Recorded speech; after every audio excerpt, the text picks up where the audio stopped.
네, 오늘 말씀은요. 열왕기하 13장 14절부터 21절까지의 말씀입니다. 열왕기하 13장 14절로 21절까지의 말씀. 네, 구약 성경 584페이지에 있습니다.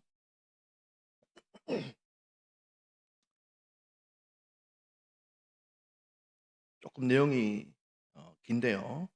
우리 천천히 한 절씩 교독하시고 우리 마지막 한 절은 우리 합독하시겠습니다.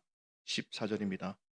엘리사가 죽을 병이 들매 이스라엘의 왕 요아스가 그에게로 내려와 자기의 얼굴에 눈물을 흘리며 이르되 내 아버지여 내 아버지여 이스라엘의 병거와 마병이여 하매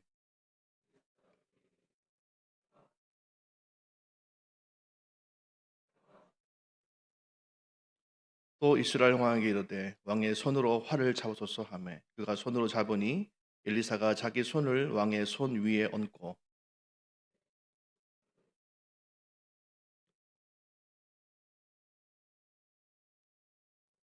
엘리사가 이르되 이는 여호와를 위한 구원의 화살 곧 아람에 대한 구원의 화살이니 왕이 아람 사람을 멸절하도록 아벡에서 치리이다. 또 이르되 화살들을 집으소서. 곧 집음에 엘리사가 또 이스라엘 왕에게 이르되 땅을 치소서 하는지라. 이에 세 번 치고 그친지라. 하나님의 사람이 노하여 이르되 왕이 대여섯 번을 칠 것이니이다. 그리하였다면 왕이 아람을 진멸하기까지 쳤으리이다. 그런즉 이제는 왕이 아람을 세 번만 치리이다. 엘리사가 죽으니 그를 장사하였고 해가 바뀜에 모압 도적대들이 그 땅에 온지라. 마침 사람을 장사하는 자들이 그 도적대를 보고 그의 시체를 엘리사의 묘실에 던짐에 시체가 엘리사의 뼈에 닿자 곧 회생하여 일어섰더라.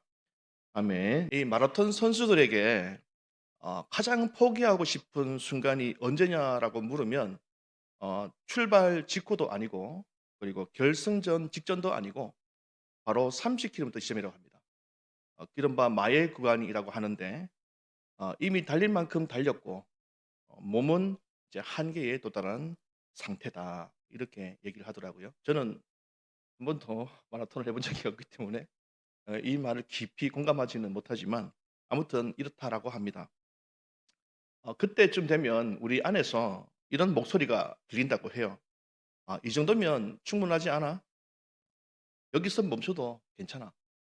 너는 할 만큼 했고 많이 했어. 아무도 너를 비방할 사람이 없어. 이런 목소리가 들린다고 합니다. 네, 사람은 어, 실패 때문에 멈추지는 않는 것 같습니다. 오히려 어떤 합리적인 이유가 생겼을 때, 그리고 스스로 그것이 납득이 되었을 때, 그때 멈추는 것 같습니다. 우리의 신앙도 어쩌면 이와 같은 것 같습니다. 기도를 시작하지만 어느 순간 멈춰 있죠. 순종을 결단하지만 어느 순간 멈춰 있는 것을 보게 됩니다. 그리고 우리는 이 정도면 됐어. 분발했어.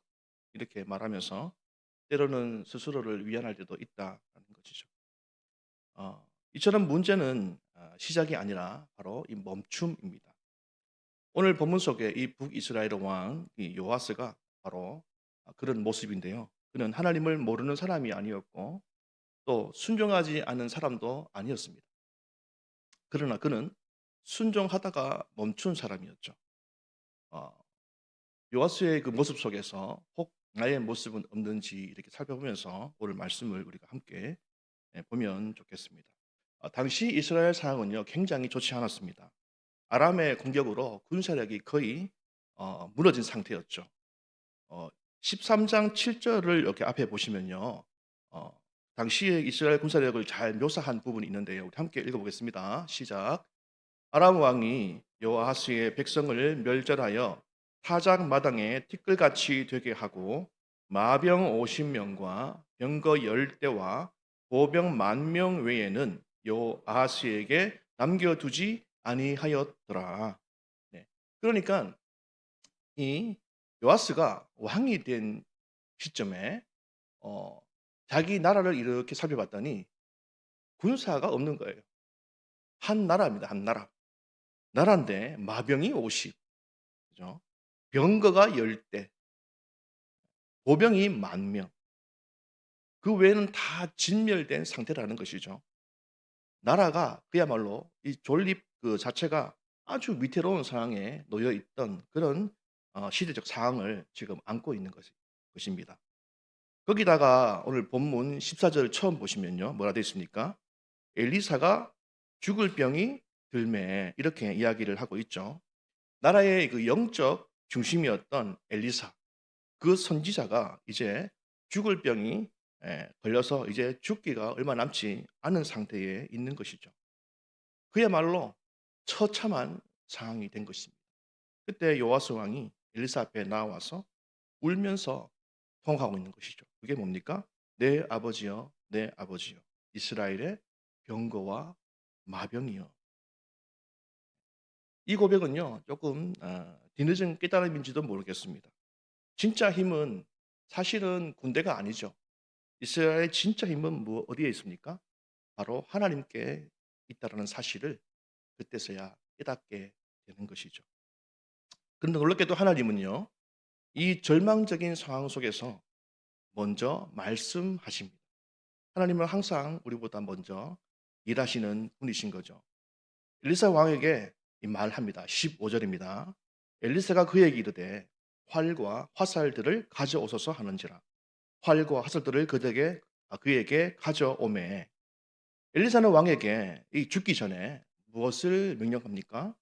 활과 화살을 가져오라 이렇게 명령하고 있습니다. 그리고 16절을 계속해서 보시면 엘리사는 왕의 손 그 위에 자신의 손을 얹는 모습이 있죠. 엘리사가 자기 손을 왕의 손 위에 얹고 이렇게 이야기를 하고 있는 것이죠. 엘리사가 그 왕의 손 위에 자신의 손을 얹은 것은 그것은 단순한 격려의 차원이 아닌 거예요. 이것은 선언인 것입니다. 이 전쟁은 내가 하는 것이 아니라 하나님이 하신다라는 선언인 거죠. 활은 지금 왕이 잡고 있지만 그러나 그 활을 실제로 쏘는 분은 누구입니까? 바로 하나님이다. 이 사실을 지금 말씀하고 있는 거죠. 다시 말하면 순종은 왕이 하는 것이지만 그러나 결과는 하나님이 이루신다라는 것을 지금 이 왕의 손 위에 자신의 손을 얹는 이 일을 통해서 지금 알려주고 있다라는 것입니다. 이어서 엘리사는요 17절에 동쪽 창을 열고 화살을 쏘게 합니다. 17절 한번 읽어보겠습니다. 17절입니다. 시작. 이르되 동쪽 창을 여소서 하여 곧 열매.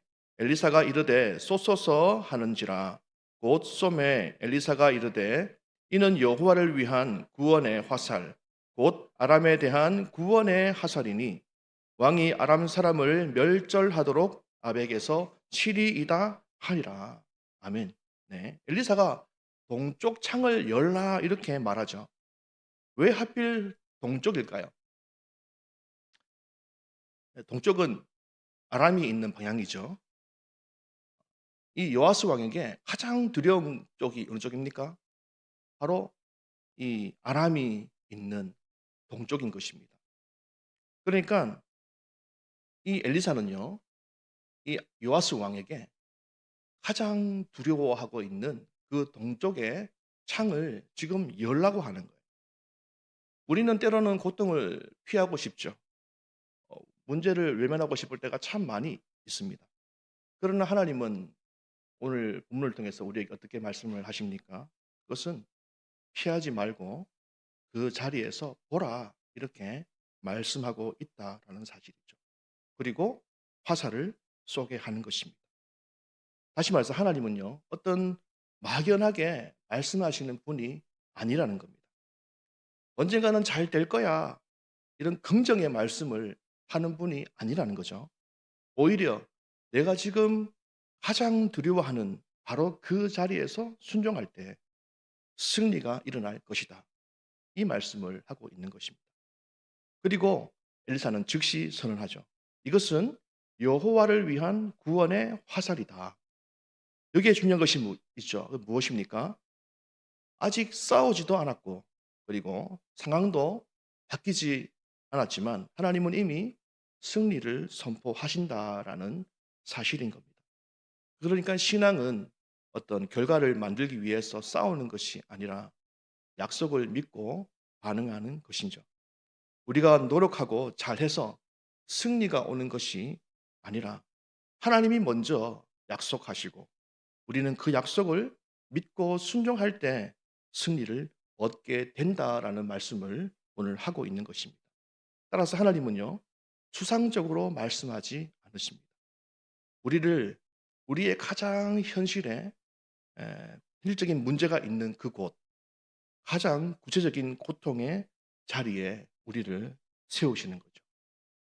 그리고 그 쓰러진 그곳에서 피하고 싶고 마주하고 싶지 않은 그 자리에서 하나님의 구원의 역사를 시작하기를 원하신다라는 것입니다. 그러나 문제는 처음에도 얘기했지만 하나님이 아니라 우리의 멈춤에 있다라는 것이죠. 18절을 우리가 함께 읽어보겠습니다. 또 이르되 화살들을 집으소서. 곧 집음에 엘리사가 또 이스라엘 왕에게 이르되 땅을 치소서 하는지라. 이에 세 번 치고 그친지라. 아멘. 네, 엘리사는요 말하죠. 땅을 치소서. 그리고 왕이 땅을 칩니다. 한 번 치고 두 번 치고 세 번 치죠. 그리고 어떻습니까? 멈춥니다. 여기에서 모든 것이 결정되어 버리는 것이죠. 엘리사가 분노합니다. 19절입니다. 하나님의 사람이 노하여 이르되 왕이 대여섯 번을 칠 것이니이다. 그리하였다면 왕이 아람을 진멸하기까지 쳤으리이다. 그런즉 이제는 왕이 아람을 세 번만 치리이다 하니라. 이게 무슨 말입니까? 왕이요 다섯 번, 여섯 번, 아니 더 쳤어야 할 것 아니겠습니까? 그렇다면 아람을 완벽하게 진멸했을 것 아닙니까? 라고 하면서 아주 안타까워하면서 하는 그 말을 하고 있는 것이죠. 우리의 문제도 바로 여기에 있다라는 것을 우리는 알 필요가 있습니다. 하나님은 멈추라고 말씀하지 않으셨어요. 엘리사도 세 번만 치라 이렇게 말한 적이 없습니다. 그런데 요아스는요 스스로 세 번만 치고 멈춘 것이죠. 왜 그렇습니까? 이 요아스의 생각에 이 정도면 충분하다 이런 생각이 그 마음속에 들었기 때문입니다. 그 결과 엘리사는 이 안타까움의 마음을 이 분노로 드러내게 된 것이죠. 그런데 여기에서 우리는 한 가지 질문이 이제 생기게 됩니다. 왜 엘리사는 횟수를 말하지 않았나라는 것이죠. 왜 세 번 치라 이렇게 말하지도 않고 왜 다섯 번 치라 이렇게도 말하지 않았을까라는 것입니다. 그것은 하나님은 일부러 기준을 열어두신 것입니다. 왜냐하면 이 왕의 믿음의 크기를 드러내기 위해서인 것이죠. 하나님은 우리에게도 어떤 정확한 선을 주지 않으실 때가 참 많이 있습니다. 예를 들어서 여기까지만 기도해. 여기까지만 인내하고 참아. 여기까지만 순종해. 이렇게 말씀하지 않는다라는 것이죠. 왜냐하면 우리가 하나님을 얼마나 기대하는지를 보시기 때문입니다. 요아스는 세 번 치고 멈추죠. 그는 하나님을 거부한 것도 아니고 불순종한 것도 아닙니다. 그는 순종했죠. 그러나 문제가 무엇입니까? 하나님을 향한 기대가 거기까지였다라는 것입니다. 세 번이면 충분하다 이렇게 생각하고 스스로 멈춘 것이죠. 우리의 모습이 바로 이런 것이 아닐까라는 생각을 하게 됩니다. 우리는 하나님을 믿습니다. 우리는 하나님의 말씀에 순종하죠. 그러나 우리는 하나님을 얼마나 큰 하나님으로 기대하고 있습니까? 하나님을 크게 기대하지 않고 있는 것은 아닌지, 그래서 우리의 순종도 늘 세 번에서 멈추는 것이 아닌지, 이 정도면 충분해 이렇게 이야기하면서 바로 그 지점이 우리 신앙의 한계가 되는 자리가 아니었는지 우리는 말씀을 통해서 돌아봐야 한다는 것입니다. 본문의 이 마지막은요, 매우 놀라운 사건으로 끝을 맺고 있다는 것을 우리는 보게 됩니다. 20절, 22절 두 절인데요. 우리 함께 천천히 읽어보겠습니다. 시작. 엘리사가 죽으니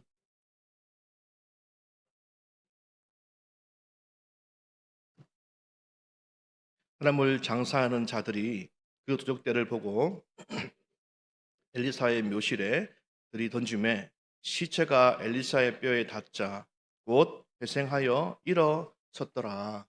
아멘. 이 본장의 마지막 이 두 구절은요, 사실 문맥의 흐름으로 봤을 때는 좀 맞지 않아요. 약간 생뚱맞은 어떤 그런 이야기로 끝을 맺고 있다, 이런 생각을 하게 되는 것 같습니다. 그러나 이 구절은요, 사실 매우 핵심적인 의미를 담고 있는 굉장히 중요한 말씀인 것입니다. 오늘 읽었던 말씀의 내용은 이렇죠. 엘리사는 죽었습니다. 사람들은 그를 장사했죠. 다시 말하면 엘리사를 땅에 묻었다라는 말이죠. 예. 모든 것, 이스라엘의 모든 소망이 끝났다, 이런 사실을 우리는 말씀 통해서 알 수 있게 됩니다. 해가 바뀌고 또 누군가는 죽었습니다. 그래서 사람들은요, 그 남은 자들은 죽은 자를 지금 장사하고 있죠. 여전히 소망이 없어 보이는 그런 모습입니다. 고통 속에 살다가 고통스럽게 죽어가는 것을 오늘 말씀을 읽으면 우리는 직감적으로 알 수 있죠.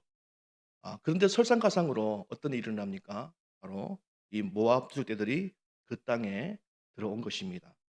장사한 자들이 시체를 버리고 혼비백산하면서 이제 도망을 가는 모습들이 오늘 말씀에 잘 나타나 있죠. 그런데 이제 중요한 이야기죠. 놀라운 일이 일어나고 있습니다. 뭡니까? 바로 죽은 시체가 엘리사의 뼈에 닿자 어떻게 됩니까? 다시 살아났다라는 사실입니다.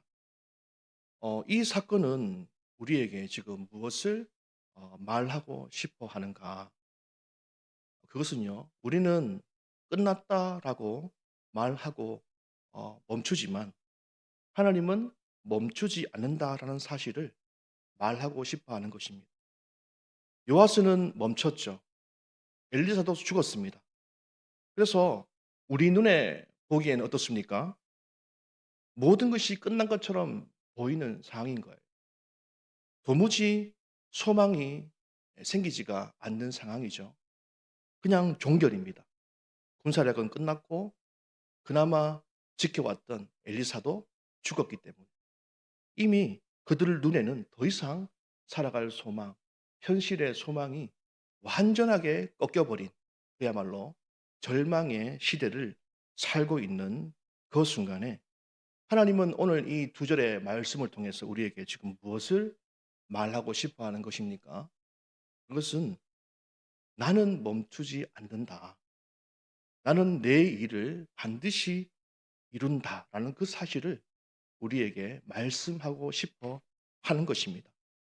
그래서 결국은요, 이 사건은 한 분을 지금 가리키고 있죠. 그가 누구입니까? 바로 예수 그리스도. 예수님을 우리에게 지금 증거하고 있는 것입니다. 무덤에 들어가셨지만 다시 부활하신 분. 그래서 멈춘 인생을 다시 살리시는 분. 그분이 바로 예수 그리스도이시죠. 이 사실을 지금 온 땅 가운데에 여기 앉아 있는 우리 한 명 한 명에게 지금 그 사실을 선포하고 있는 것입니다. 우리는 두려움 앞에서 자주 멈춥니다. 손해 앞에서도 멈추죠. 고통 앞에서도 우리는 종종 멈춥니다. 그러나 우리의 이 실패와 또 멈춤에도 불구하고 하나님은 어떻습니까? 하나님은 신실하게, 하나님은 성실하게 처음 하셨던 우리와의 약속, 그 약속을 이루시기 위해서 쉼 없이 계속해서 일하고 계신다라는 사실입니다. 예수님은 고통 앞에서도 그리고 십자가 앞에서도 절대로 멈춘 적이 없었죠.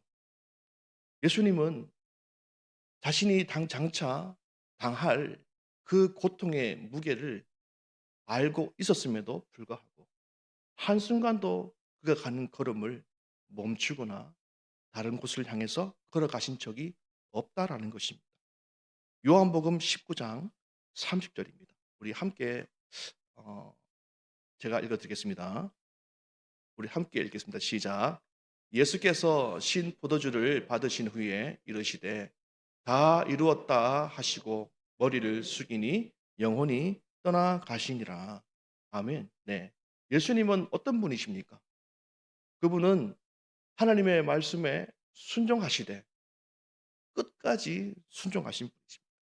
그리고 마침내 하나님의 모든 그 계획을 완벽하게 다 이루신 분이신 것이죠. 그렇다면 우리의 신앙은 어떻습니까? 우리의 신앙은 우리의 의지가 아니라 끝까지 순종하신 그리스도 그 위에 서 있어야 한다라는 사실을 우리는 반드시 기억해야 합니다.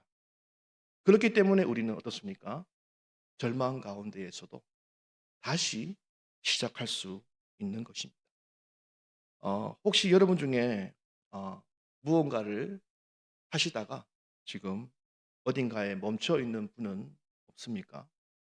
그것이 기도의 자리이든지, 그것이 말씀에 순종하는 자리이든지, 그것이 어떤 부분에서 굉장히 인내화하고 고통을 감수해야 하는 부분이든지, 도저히 할 수 없는, 용기를 낼 수 없는 그 상황 속에서도 하나님의 말씀에 순종해야 하는 그 부분에서든지 우리는 가던 길을 혹시나 멈추고 있지는 않는지 오늘 말씀을 통해서 우리는 돌아봐야 한다는 것입니다.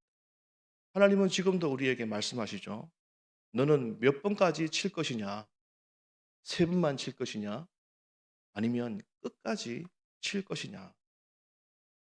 믿음은요, 넘어지지 않는 것이 아니라 멈춘 자리에서 다시 시작하는 것입니다. 하나님의 약속은 우리가 기대하는 시간에 이루어지지 않을 수도 있습니다. 말씀 속에서 봤듯이 엘리사는 죽었고 모든 것이 끝난 것처럼 보였지 않습니까? 그러나 시간이 지난 후에 하나님의 능력은 어땠습니까? 여전히 역사하고 있다는 사실을 우리가 말씀을 통해서 보았습니다. 따라서 우리는요, 멈춘 지점에서 다시 시작해야 한다라는 것입니다. 끊어진 기도를 우리는 다시 시작해야 한다라는 것이죠. 특별히 어, 금요 기도회에 대한 소망을 저는 좀 가졌으면 좋겠다라는 마음이 있습니다. 물론 담임 목사님께서도 계속해서 이제 기도하는 부분을 강조하시고 기도하지 않는 그리스도인, 기도하지 않는 성도, 그것이 과연 어떤 신앙인인가? 라는 생각을 간혹 이제 하게 될 때가 있습니다. 내가 나를 믿고 의지하고 있는 것인가? 아니면 정말 하나님을 내가 믿고 의지하고 있는 것인가? 이런 생각을 할 때가 있죠. 특별히 익숙한 일을 하게 될 때 기도하지 않고 하게 된다면 그것은 나의 경험을 의지하는 것이 아닌가. 정말 하나님을 예배하는 자로, 하나님을 왕으로 섬기는 자로 내가 하나님을 신뢰하면서 그렇게 행하고 있는가라는 사실을 한 번씩 돌아보게 된다라는 사실입니다. 우리는 나라를 위해서 정말 기도해야 합니다.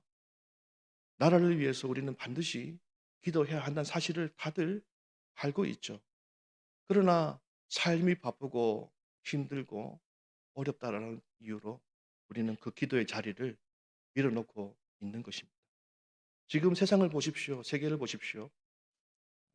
미국과 이스라엘과 이란과 지금 전쟁을 하고 있고 러시아와 우크라이나가 지금도 계속 전쟁을 하고 있고 많은 나라가 내전 중에 있고 수많은 사람들이 죽어가고 있고 또 무역 전쟁을 통해서 단순하게 그 호르무즈 해협을 지나오지 못하는 그 일로 인해서 극빈층으로 전락하는 수많은 난민들을 뉴스를 통해서 아마 보시고 있을 겁니다.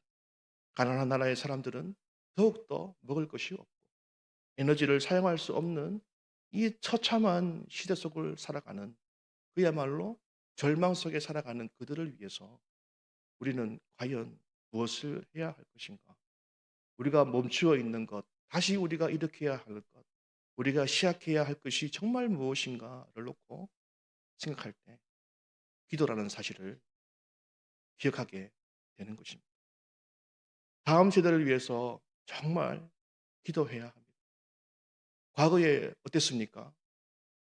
저희 시대에, 저희보다 더 연배의 시대에 어땠습니까? 교회마다 사람들로 꽉꽉 찼고 금요 기도회가 뜨거웠고 온 도시마다 하나님을 찬양하고 경배하는 그 뜨거운 열정과 은혜가 있지 않았습니까?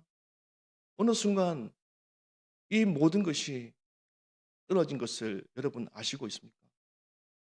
중학교, 고등학교에 기독교 동아리가 사라지고 있고 기도 모임이 사라지고 있고 자신들이 무엇을 해야 하는 사람인지 알지 못한 채 여러 많은 믿지 않는 친구들과 함께 섞여서 그냥 그렇게 살아가고 있는 우리 자녀들을 여러분들이 얼마나 잘 알고 있는지 우리는 처절하게 돌아봐야 한다라는 것입니다.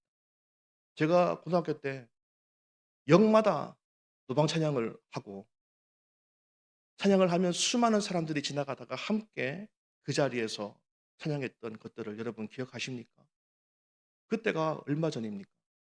지금 우리 아이들이 전혀 그런 것을 모르고 있습니다.